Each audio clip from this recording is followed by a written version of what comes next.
Hello, everybody. Happy Wednesday. So excited to have you all here again with us as every Wednesday at 1 p.m. Eastern Time with our Cafecito and our guests who are, experts in all their fields and are always sharing with us a ton of knowledge, which is very important because that's what United Latinas community is all about, to be able to share with each other so that we can all grow together. And today I'm very excited to have with us one of our members, Mildred Espinoza. And I'll ask her to introduce herself in a little bit, but we're going to talk about how to master the spotlight and the do's and don'ts of how to handle media interviews.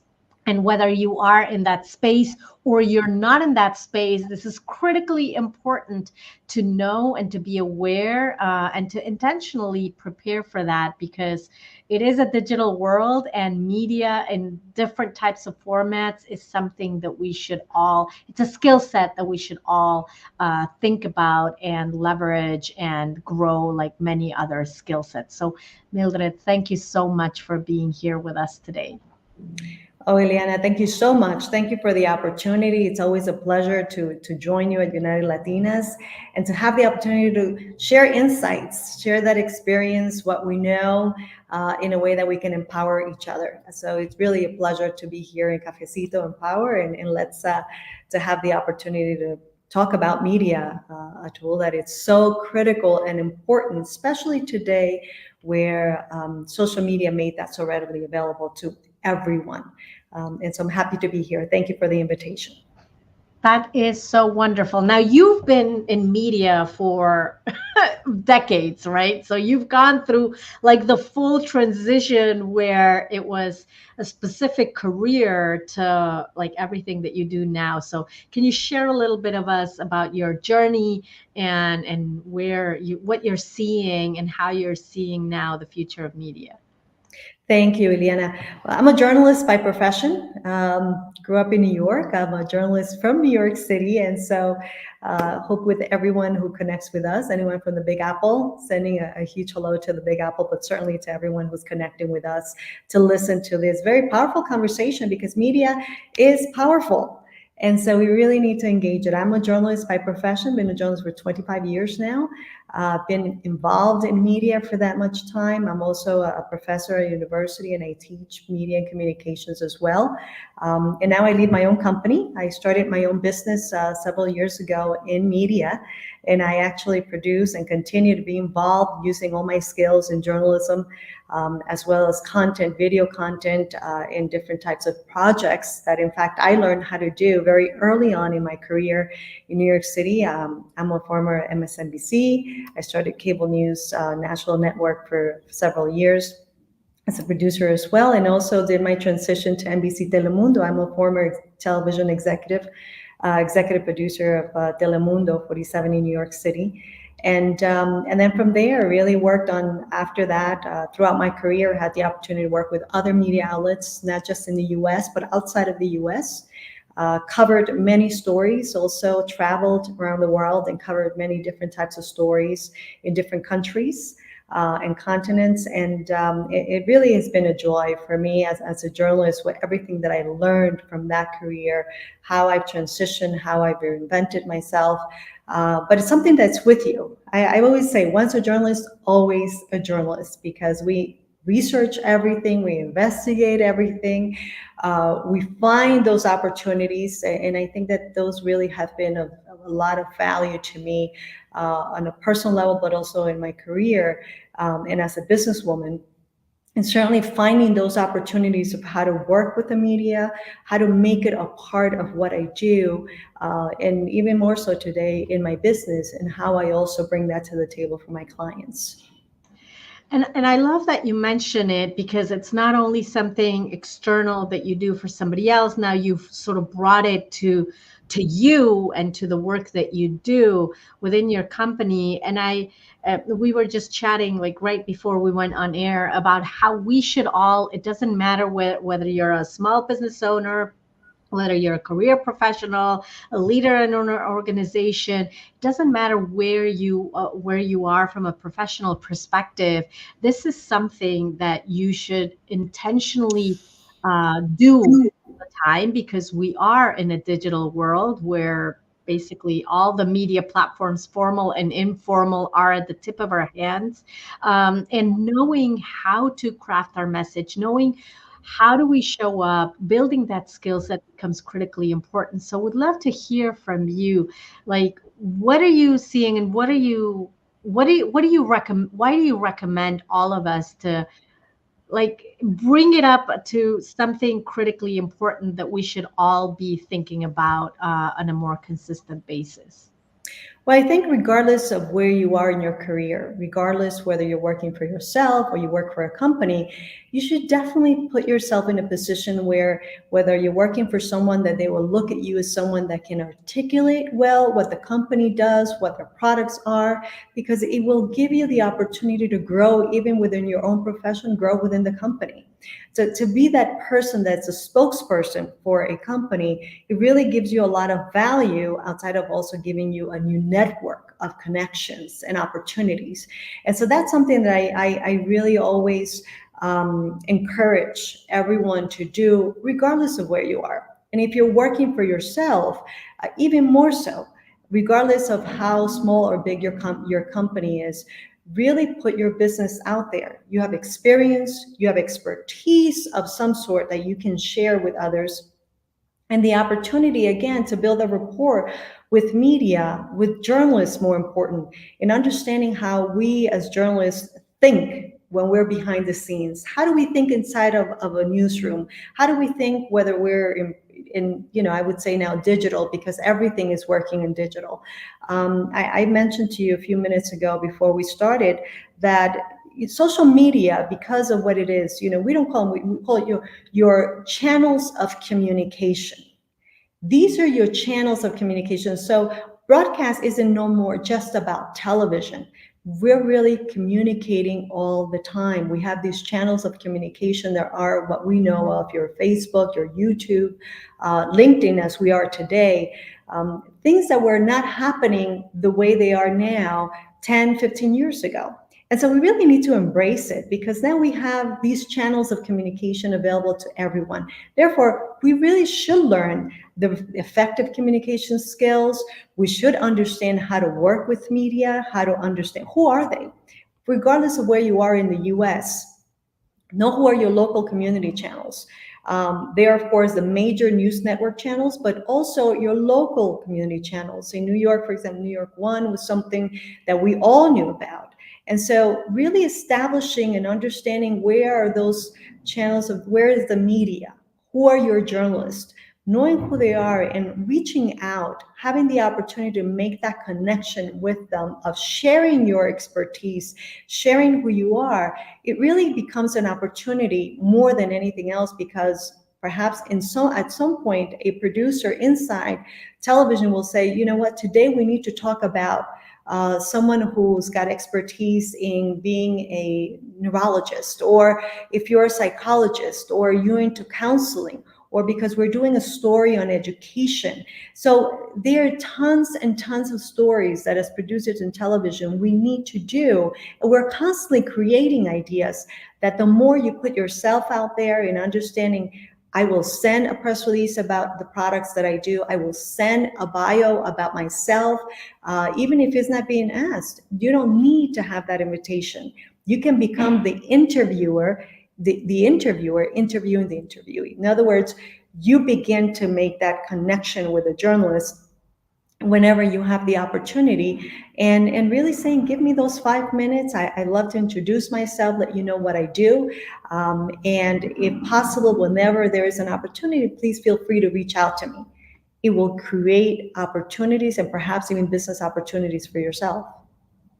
I love that, because I mean, when I was in corporate, I wasn't aware of this until literally I was put on the spot on, now you need to be the face of communication for these, products. And it was not because we wanted to promote it, but it was because there was an issue and I needed to come out and answer the situation, right? But that now, and now as a business owner, I realized that, again, to your point, we become experts on something, and therefore our story, our expertise, our experience becomes valuable to when that topic is being managed. So whether you're on one situation or on another situation, knowing how to handle these interviews, which sometimes are formal and sometimes are just informal, but they're still interviews, and you need to be aware of what to do and what not to do in those, because everything you say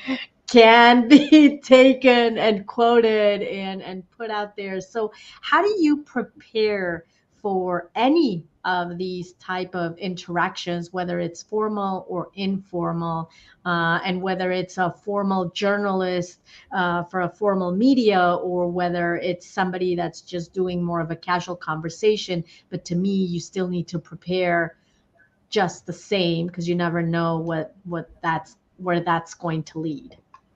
Oh, absolutely, Liana. And preparation is key.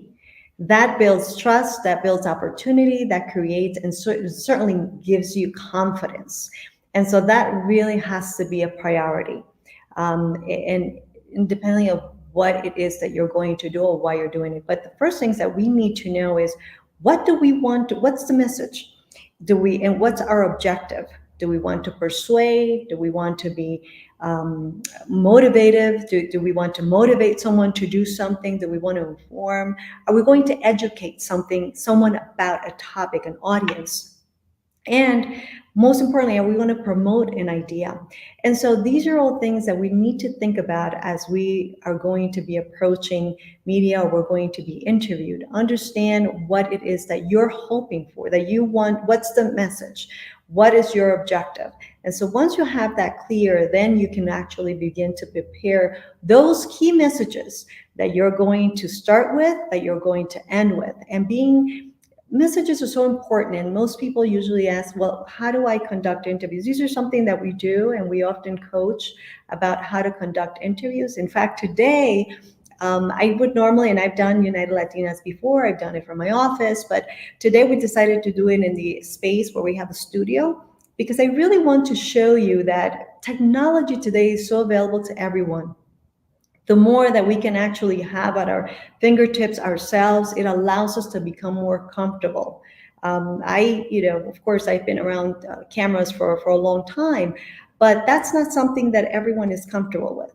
You often freeze when you have a camera in front of you. And so that's why it's so important that you begin to get yourself comfortable and practicing at home exactly how you're going to sit. So today I'm here. I do have a camera in front of me, a professional camera. And so once you arrive, you sit, or if you're standing, that microphone, you want to make sure that you test that mic.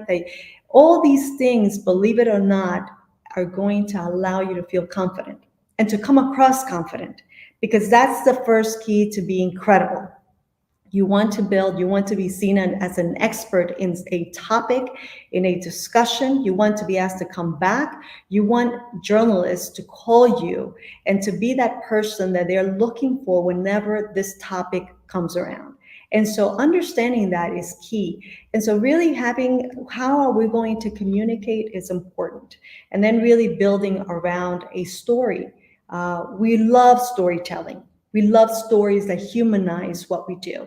And so, really having that connection, understanding that that's part of everything that you do, whether it's you're selling a product, where you're going to educate about a topic, whether, as today we're talking about interviews, I'm creating that story. I want you to imagine yourselves inside a studio behind cameras with a microphone, and really build that rapport around you so you can really feel that you can be powerful and that you can really send a powerful message with confidence, so that people who are looking at you on the other side can really take that message away and be excited and inspired by you.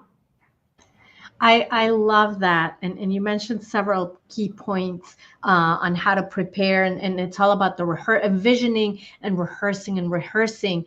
Now, I remember when I started earlier in my career being put in front of, cameras and media, I the anxiety, the nervousness, the, oh my God, what am I going to say? All of that obviously cost a a lot of fear and nervousness. But I think the worst thing that came to my mind was how to handle those unexpected questions, because I could prepare all the things, all the messages, like you say, that I want to say, but then I knew that there was going to be a curveball. I knew that there could be something that I wasn't expecting, or maybe there was something that I said that I didn't mean to, or that it could be taken the wrong way, and now you're like stuck in that awkward moment. So how do you handle those moments, because not every interview and not every journalist you know helps you along the way. They might put you on the spot, so how do you manage that? Well, remember, putting you on the spot means ratings. And so it's a little bit of sometimes our job. However, there are key things that we can do, and those are the things that I like you to walk away with, because these are the things that most people don't think about. So here it goes. First, we need to understand that an interview is not a conversation. That's the first thing, that's the first mindset you need to change. It's not a conversation, it's an interview. Therefore, you need to prepare for it as an interview. There are things that you will know, and how do we get out of those moments where the journalist is talking to us and driving the conversation a certain way, but we really don't want to go that way, because we need to bring them back to our message. Remember that it's what you want to say, it's not what someone else will say because of what you're saying. You don't need someone to paraphrase what you're saying, and you need to be able to manage that. So how do we do it? For example, use nouns and pronouns, not pronouns. Instead, talking about, and for example, if we were talking about United Latinas, I would say use the name of the organization, and we say in United Latinas, we often, because sometimes the journalists say you, but if you're representing an organization, come back to the name of the organization, because it's not about you, it's about the organization. And so depending on the role that you have, make sure that you state that. Two, in an interview, you're not going to a court. You're actually answering questions, but so they don't need to be yes or no. Instead, you use those ways of action. So responding, for example, when they're saying, but asserting that you're doing something, but that's not the reality, or that's not clear on why you're there or what you're trying to say, you would say, no, however, let me explain. You go on to explain. So key phrases to use when a message is going a way that you're not going, that you don't want it to go. Make sure you use these terms, these phrases. No, but let me explain. Yes, but let me explain. So these are ways of you owning that conversation. When you don't know something, and that happens often, sometimes interviews will go in a way that a surprise question that perhaps you did not receive prior to, which, by the way, if it is an interview that's scheduled, make sure you request those questions in advance. And if something comes up, because sometimes it can happen, then, and if you don't know the answer, be clear, be transparent. Say, I do not know, however, what I do know, and go back to your message. In other words, do not allow that message to go in a way that someone else wants to go. You need to take control of those interviews. And so when that happens, you say, I don't have an answer for that. However, what I do know, and you go on to your message again. Repetition. We often, and these are political times, but we often hear, why is this so successful? Usually in messages, especially in elections, whenever we have these kind of campaigns, repetition. And so that's something that we need to make sure that we do in messages. We repeat at the beginning, we bring that message, and we always close with the same message, regardless of whether or not you're asked a question or not. You make sure that you close your interview with the message for why you were there. These are ways of controlling. Also, another tip that I have, often people will say, well, what if I'm caught off guard and that's not something I say, but they'll tell me, this is off the record. If you can please, nothing is ever off the record. Whether they're telling you, if a camera's in front of you, believe me, it will be on the record. If you're allowing yourself to say something and a camera's there, it will be recorded. So don't take off the record as a message that it's not something that's going to be public, because the chances of it happening is there. And so if you don't want something that should not be off the record said, then do not communicate it. Without comments, don't say no comment. Certainly, if you don't know the answer, admit it. And chances are, in the near future, you suggest someone that can actually say it. I think that replying that and letting someone know, it builds that transparency, but at the same time, it allows you to begin to build those bridges of relationship, of building those opportunities with media, but more importantly with journalists. I love all the points. And Refugio, thank you for your comment about one of the things that for her, she works is anchoring to the key theme, right? So that you don't steer away from the conversation. And you sort of mentioned that the same, right, Mildred? Like we need to come back. I heard somewhere about always focusing on the 3 points, like let me tell you what I'm going to tell you, then I'm going to tell you what I need to tell you, then I'm going to close by telling you what I just told you, right? So and that keeps you sort of focused throughout the conversation or the interview on this is exactly what I'm coming here to say, and whatever else is around coming back to it. And I also love the part of the transparency of recognizing that when you don't know something, it becomes more important to say, uh, you know, give some kind of I don't know that without saying I don't know that, but bringing it back to this is what I do know and coming back to your message. I love that very much. So, how do we tailor our communication? Because it's not the same how we do our communication for one media than for another. And especially now that there's tons of media platforms, are there things that we need to keep in mind, or is it just the same for all of them? No, certainly not. It always depends on what message you're driving, it depends on your topic, it depends on your expertise, what it is that you want to be known for. But regardless of what that is, you can all become the experts on what you know. And I think that that's really what I strive for. I remember that Telemundo at times would say, oh, we need someone to talk about migration, we need someone to talk about money, we need someone to talk about education. But we wanted to build that bank of data where we really wanted to have different experts because we wanted to give different perspectives to our audience. And so believe me when I tell you that media is looking for you always. They're always looking for those new experts that they can share, that they can have different insights. That's a new phase. And so it really it's an opportunity to connect. And you can do that by using social media because in today business world, media outlets look at social media to see who's posting what. In fact, I actually had recently one of our clients who we work with who was reached out by another organization to talk about something very specific because she's been seen in social media and what she communicates, what she does, how her expertise, if you will. And so these are opportunities that will happen because today more and more we use social media as a way to filter who do we want to speak to, who's out there that's actually putting out this kind of content.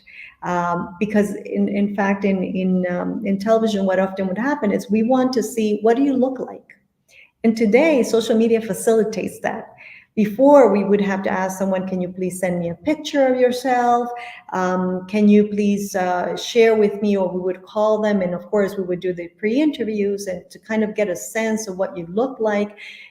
Even we would go a step further. Sometimes, can I meet you for a coffee and kind of get a sense of doing that pre-interview?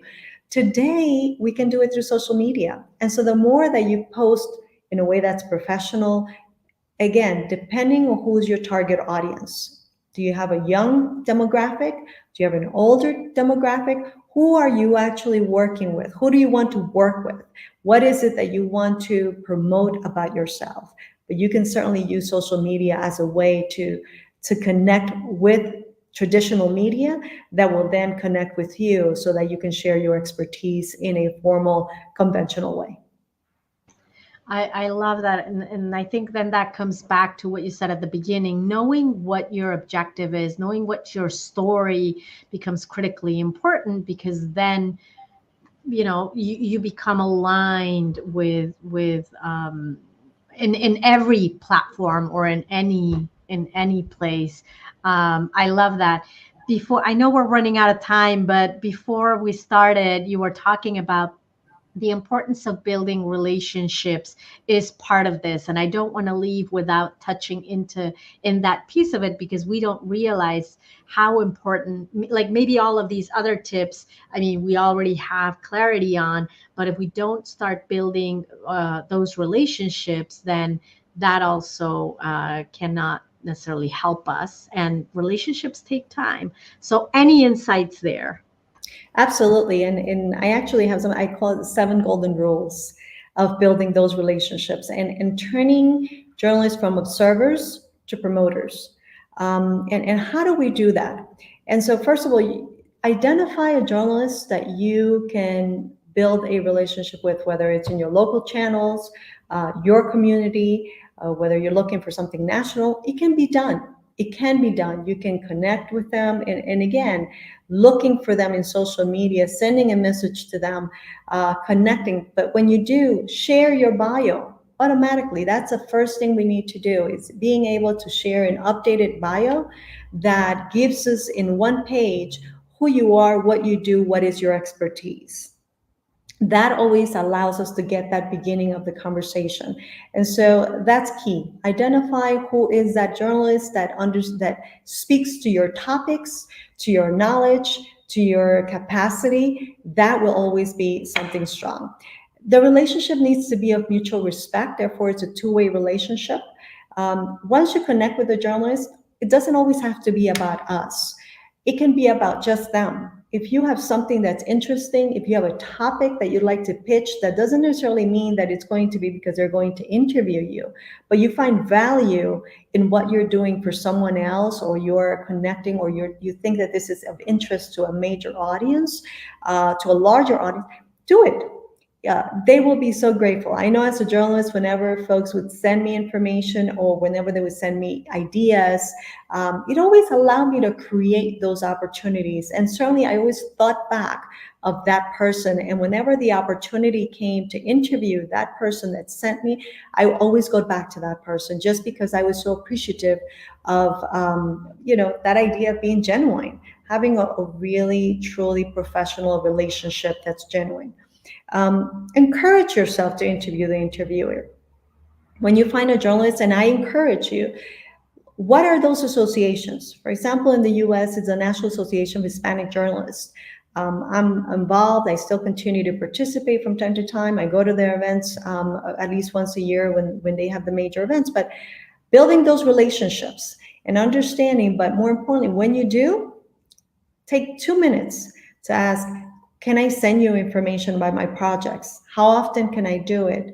When is the best date to do it? How can I get the information to you? Is it through WhatsApp? Is it best through email? What's the best way to connect with you? Just to give you an update.